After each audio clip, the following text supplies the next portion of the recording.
Hello and welcome back to notes number 2, which is now China and Japan. We are live. Wow. And this is a quick blast through China, the Mongols, and Japan.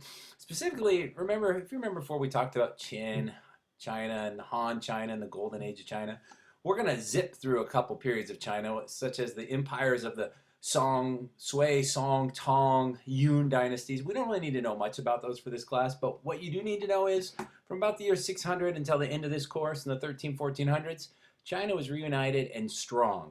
And it will make its presence felt in East Asia, and China will be one of the power brokers in the world again for a period of about 900 years.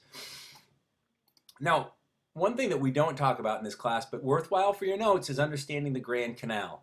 In China, in the eastern part of China, there's a canal that stretches from the southern part of China, follow along this path, all the way up here now by the present-day city of Beijing. This canal, if you think, is like a super highway. It was one of the first industrial highways, like an I-95, if you will, that's going to allow for transportation to move north and south in China, specifically goods moving north and south in China. And it's going to help China grow in wealth and grow in prosperity. It's going to increase the food supplies. It's going to increase the power of the government. It's going to increase the power of merchants. And for hundreds of years, it's going to propel China to greatness.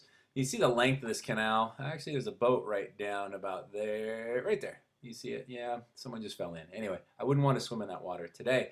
The next picture here we have, how did that get in there? That's actually foot binding. Around the year 1000, this became high society for those upper class women and looking good. You know that foot right there? From end to end is probably about 4 inches long. Can you imagine how many times you have to break that foot to get? But we're going to get to that later.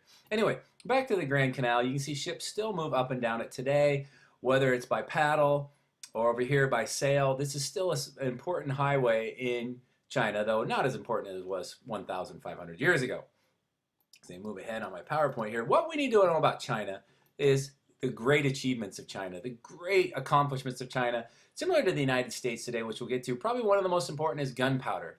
The importance of gunpowder later on in weaponry. Early on in China, they didn't think gunpowder, ooh, let's blow things up.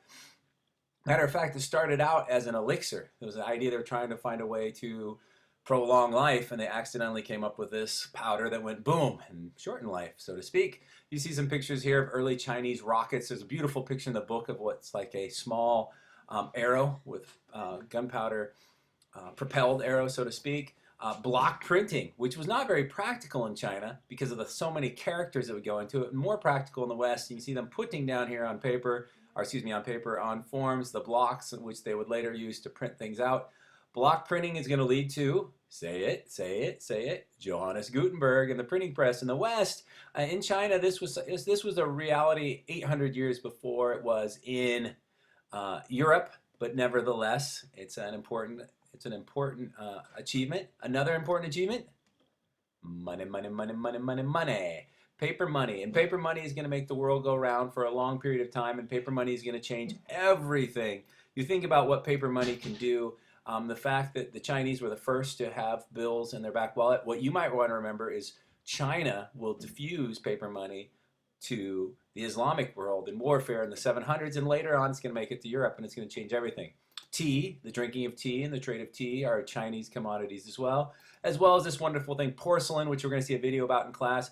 Know this, that porcelain is one of the most fine, sought after items of the Middle Ages. It's just clay pots, but on a level that it's just like saying an iPod is just a piece of plastic. As I saying, the porcelain is just a piece of clay. And porcelain is going to change everything when it comes to fine vases and niceties in the homes. Other products, if you remember right, silk, the magnetic compass, which is going to help us at sea. Also in China, this time period, a return to Confucianism. Remember Confucian values? The Confucian values are all based on relationships and proper roles. Good thing to put in your notes as well, not giving you any hints. And a return to civil service exams. There's a modern civil service exam there in China today.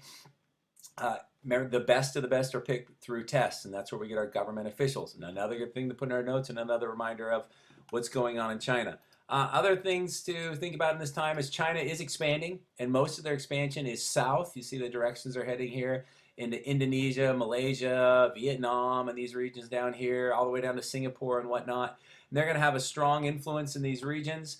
Um, there are still ethnic Chinese. Ooh, that's another nice picture, isn't it? Ow, that looks like it hurts. But these are ethnic Chinese who live in Malacca, and they're actually ethnic Chinese who are Hindu in their religious beliefs. And this is a self mortification, right? So a little self punishment. I believe they're pulling some weights with that. Can you imagine the pain involved in that? You might want to turn away.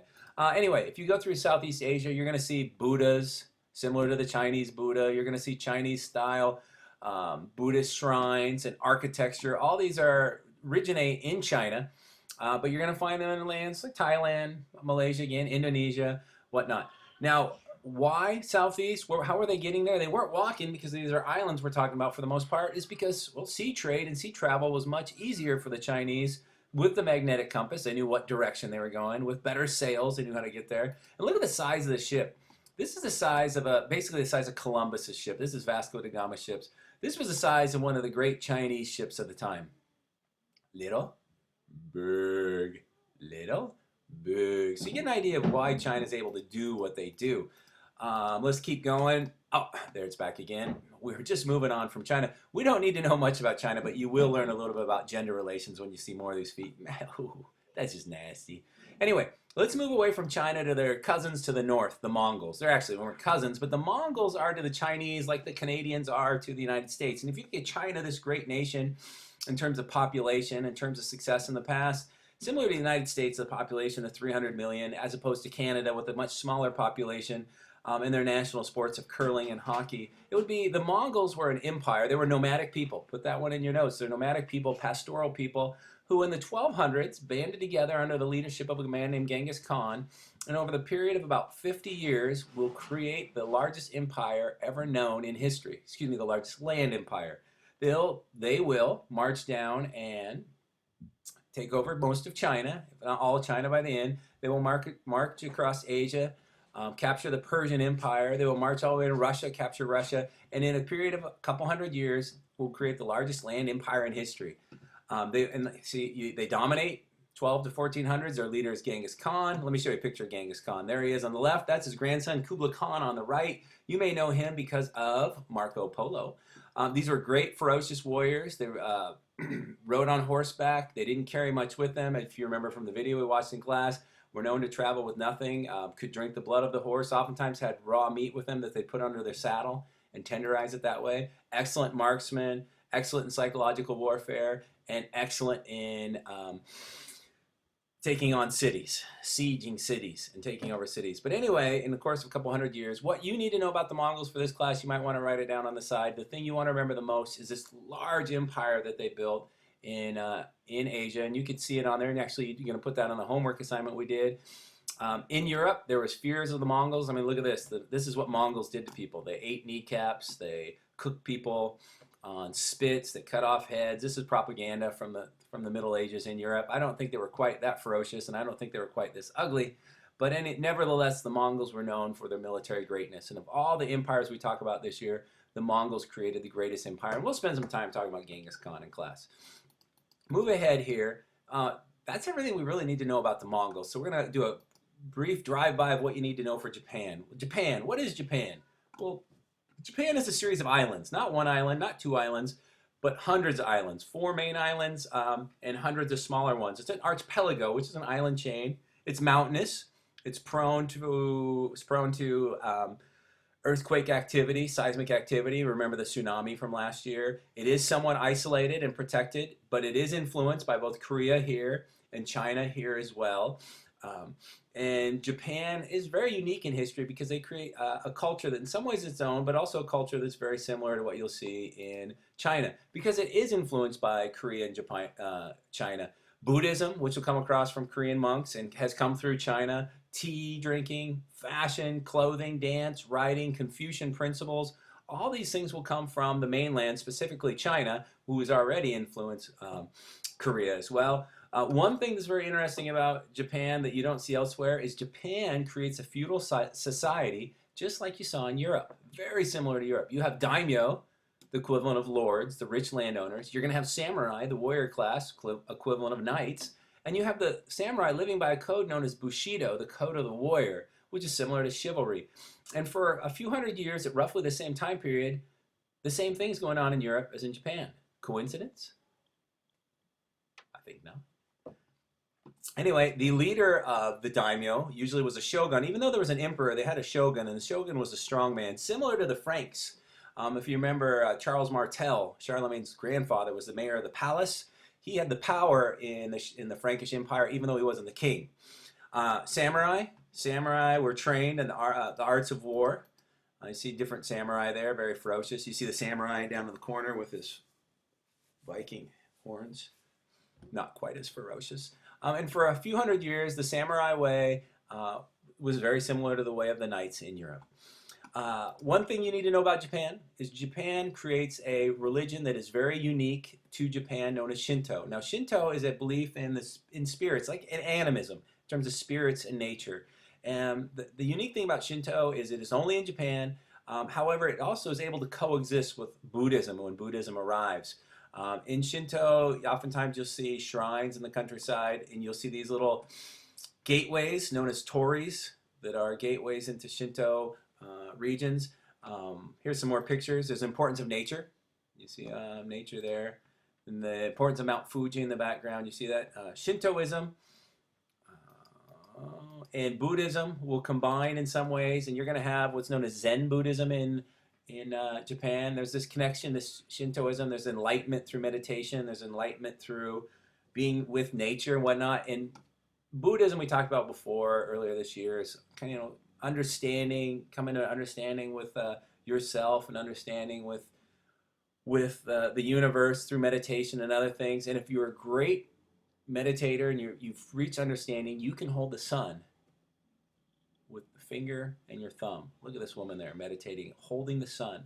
She is so powerful. She's been able to reduce the sun to something this small. Oh wait, no, that's an illusion. I'm sorry. Anyway, Zen Buddhism is all about creating this atmosphere and creating this right feeling. You see these Zen gardens, very popular. Rock gardens are popular throughout Japan. Gardens itself, very manicured gardens. Everything's done for a reason. It's to create serenity, create comfort. You're going to see the video in class this week as well. But one thing to understand is Zen Buddhism and Shinto are allowed to coexist, are allowed to connect, and they're very unique to Japan in a way that, as in many societies, religions will come and religions will be incorporated into these societies and incorporated in a way that supports what's already there. Here's another example of like a Zen garden. You see a lake here and a little temple along a pond. I guess it'd be more of a pond. Last thing about the Mongols, I like to go, Japan, like I want to go over is the Mongols. When the Mongols ruled China, which they did for about 100 years, twice they tried to invade Japan. Twice they failed. Both times typhoons sidetracked the invasion. One time almost the entire fleet was destroyed. Another time most of the fleet was destroyed. Some made it to Japan and they were defeated. And these winds were known as kamis, these kamikazes, these divine winds that saved Japan from the Mongols. And later on in history, we're going to get to these in World War II, where there's a belief in Japan that these divine winds will save them again. Now, anyway, let's end with this lovely picture. This is Japan. This is China. It was wonderful talking to you, and I will see you in class. I'm done.